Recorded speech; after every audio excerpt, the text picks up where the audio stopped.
파산한 아기를 구에다가 이쯤 되면은 거의 광적이네요. 좀 광적이라고 할 수 있겠죠. 와.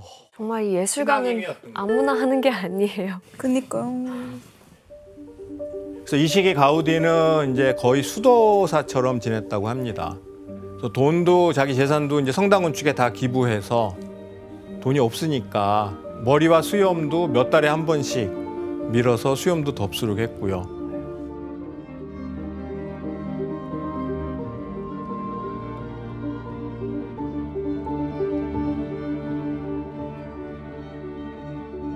근데 이제 이런 허름한 모습이 거꾸로 비극의 방아쇠가 되고 말았습니다.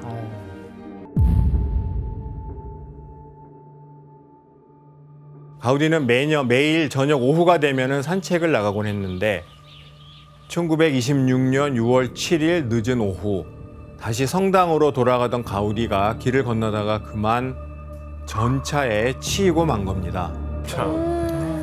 그래서 굉장히 심각한 부상을 입었습니다. 근데 당장 병원으로 옮겨야 했는데 사람들은 가우디의 허름한 차림새를 보고 불황자라고 생각을 했다는 겁니다. 그러니까 이제 가우디가 밖으로 잘 사람들한테 자신을 안 드러냈기 때문에 가우디 명성에 비해서 얼굴을 알아보는 사람이 적었던 겁니다. 그래서 외면을 하고 말았고 누군가 이제 치명상을 입은 가우디를 택시에 태우려고 했는데 택시 기사들마저 불황하라고 생각을 해서 여러 차례 승차 거부를 했습니다. 그래서 결국 어떻게 돼서 겨우 병원으로 옮겼는데 병원에서 또 불황자라고 여겨가지고 제대로 된 치료를 못 받고 한쪽 구석에 그냥 방치됐던 겁니다. 말도 안 돼. 예. 가우디는 3일 뒤 병원에서 조용한 죽음을 맞고 맙니다. 가우디는 74살의 나이에 늘 기도하던 신의 곁으로 떠나게 됩니다. 그리고 이제 그의 시신은 마지막까지 매달렸던 사그라다 파밀리아 지하에 묻히게 됩니다.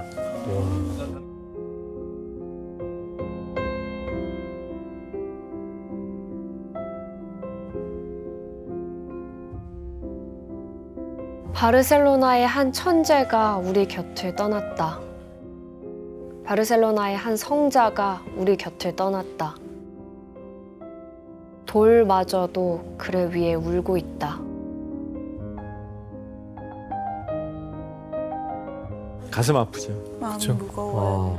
야, 근데 너무 안타까워요, 근데 어쨌든 진짜. 또 다행인 거는 본인이 끝까지 죽기 전까지 매달렸던 곳에 함께 예. 있어서 참 다행이다. 그러니까 예술가로서는 또 가장 행복한 맞아요. 결말일 수도 있고. 근데 교수님 어쨌든 가우디가 뭐 이렇게 아무 준비도 안 된 상태로 갑작스럽게 이제 세상을 떠났잖아요. 근데 어떻게 이게 계속 지어지고 있는 거예요? 그래서 이제 가우디 사망 후에 이제 여러 관계자들이 모여서 어떻게 할까 회의를 하다가 가우디 뜻을 이어받아서 어쨌든 이 건축을 계속 하기로 결정을 합니다. 근데 문제는 가우디의 일하는 스타일이 이 설계 도면을 안 남기는 스타일이어서 그리고 현장에서 일일이 조율하는 방식이었거든요. 그러니까 그래서 이제 근데 성당에 모형을 만들어 놨는데 다행히 이게 스페인 내전 때 파괴돼 버립니다. 아유. 그러니까 그 당시까지 가우디가 지어놨던 건물들을 종합적으로 분석을 하면서 역으로 추리를 하면서 이랬을 것이다라고 하다 보니까 속도가 더 더딜 수밖에 없었던 겁니다. 그래서 가우디 이후로 무려 7명의 건축가가 쭉 이어가면서 2023년인 지금까지도 세대를 뛰어넘는 대공사가 이루어지고 있는 겁니다.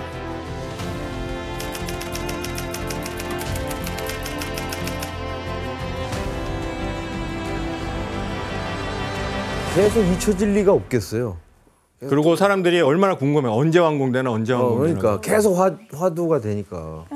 근데 이제 지금 기술이 발달해서 저게 만약에 완공됐을 때 어떤 모습일지 이거를 CG로 만든 것들이 이제 많이 나오기 시작합니다. 한번 보겠습니다. 오.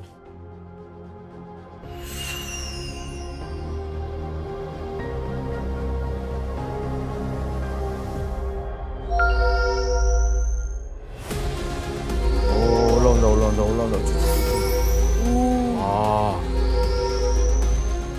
우와. 이렇게 어떻게 돼야 돼요? 저 중앙에 하얀 제일 높은 게 예수의 탑 172.5m. 아직 멀었네요. 아직 멀어요. 2년이야. 한 대형 건설회사 부장님이 우리 저거 2년이면 끝내요. 한국 사람 가서 해야겠네요. 지금 기둥이 몇 개야? 저거는 진짜 많이 나왔다.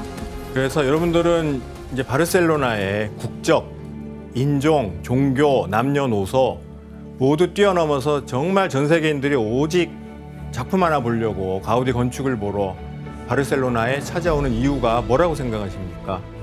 가우디의 흔적을 그렇죠. 보고 싶어서겠죠. 우리가 가우디를 천재라고 부르는 이유는 그가 기존의 양식이나 전통에 얽매이지 않고 창조적인 건축을 향해서 나아갔기 때문이죠. 그게 가우디의 건축을 유일무이하게 만들었던 비법입니다.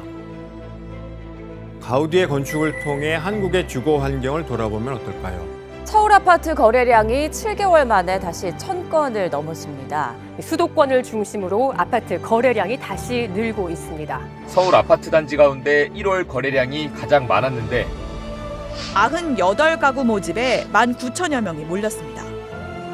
우리나라의 주거 공간은 무척 단조롭다 보니 결국은 건축이 부동산으로만 연결되고 인식되는 겁니다.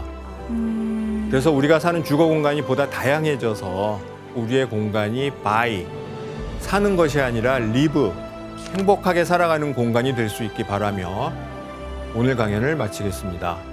재밌었습니다. 잘 들었습니다.